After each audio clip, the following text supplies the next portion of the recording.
The Kensington Runestone, a soapstone slab etched with runic inscriptions, has been a source of intense debate and fascination since its discovery in 1898, sparking a fiery debate over whether it offers compelling evidence of a significant Viking presence in North America centuries before Columbus, or if it's an elaborate hoax perpetrated by a skilled forger. The stone was unearthed by railroad workers near Alexandria, Minnesota, a region largely agricultural and far removed from the bustling academic centers of the time. The discoverer, railroad foreman Ivar Benson, a Norwegian immigrant, immediately recognized the ruins as potentially Norse, a fact that amplified the excitement surrounding the find. The stone quickly drew the attention of Ole Mikkel Roenestad, a Norwegian-American historian and editor of the Norwegian-American newspaper, who was instrumental in promoting the stone's authenticity and significance. Roenestad translated the inscription, interpreting it as a narrative of a Viking expedition led by Leif Erikson, detailing a westward voyage, a battle with indigenous peoples, and the deaths of 250 warriors. His translation, and the narrative it presented, ignited a cultural and nationalistic fervor within the Norwegian-American community and sparked intense interest in the broader American public. The stone's discovery and the ensuing publicity coincided with a period of heightened interest in Scandinavian heritage and a growing desire to rewrite the history of exploration and discovery in the Americas. However, from the outset, the Kensington Runestone also faced skepticism from academics, particularly those specializing in runology and Scandinavian history. The initial criticism centered on the linguistic and paleographic anomalies present in the inscription, which deviated significantly from established runic traditions. Experts pointed out that the runes employed a dialect and form not previously documented in Scandinavian runic inscriptions, and that the grammar and vocabulary were often inconsistent and peculiar. Furthermore, the language itself incorporated elements that were anachronistic for the period the inscription purportedly represented, the 14th century. The lack of any corroborating archaeological evidence to support the presence of a significant Viking settlement or expedition in Minnesota further eroded the stone's credibility among many scholars.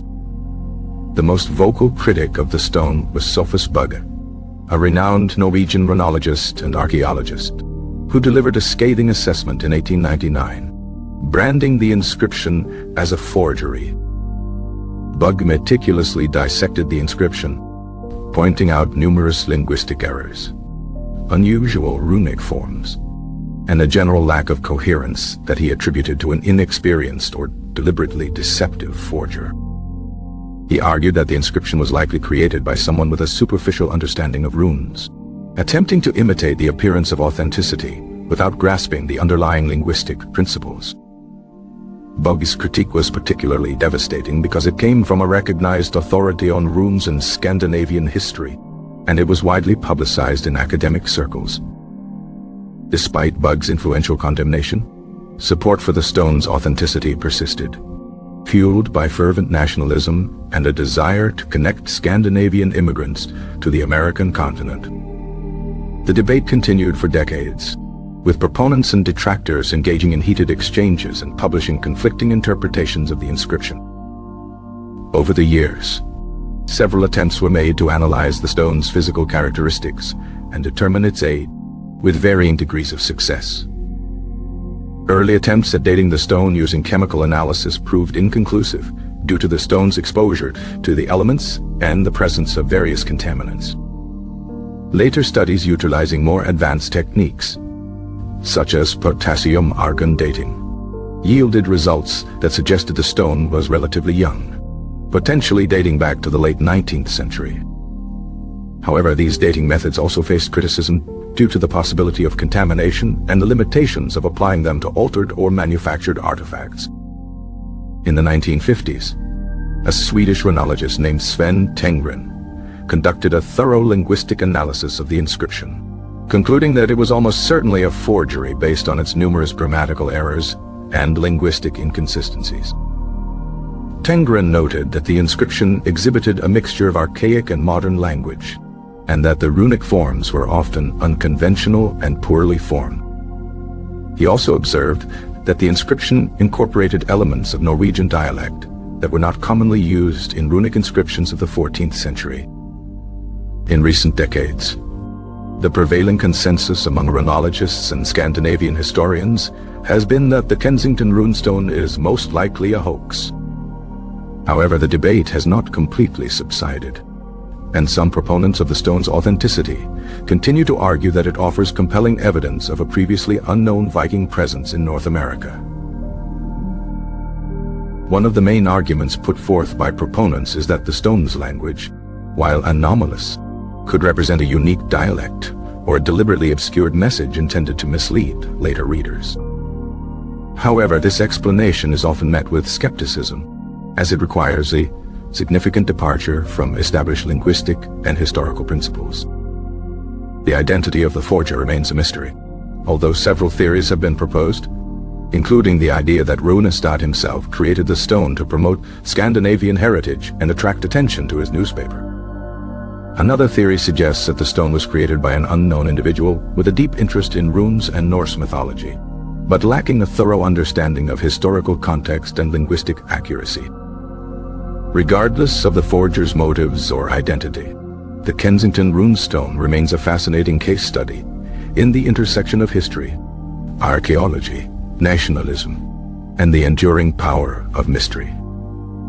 The stone's enduring appeal lies not only in the potential to rewrite our understanding of Viking exploration, but also in the challenge it presents to our ability to discern truth from deception in the historical record. The Kensington Runestone, whether a genuine artifact or an elaborate hoax, has left an indelible mark on the cultural landscape of Minnesota and the broader historical imagination.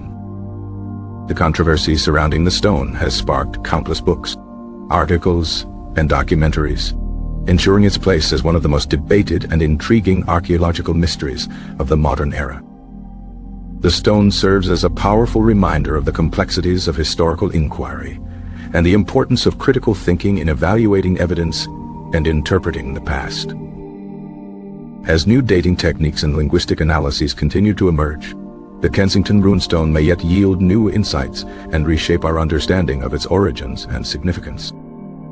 Until then, the mystery of the Kensington Runestone remains, a tantalizing puzzle that continues to challenge and intrigue scholars, historians, and anyone fascinated by the enduring allure of the unknown. The debate surrounding the Kensington Runestone highlights the enduring power of cultural narratives and the desire to connect with ancestral roots, even in the face of compelling evidence to the contrary.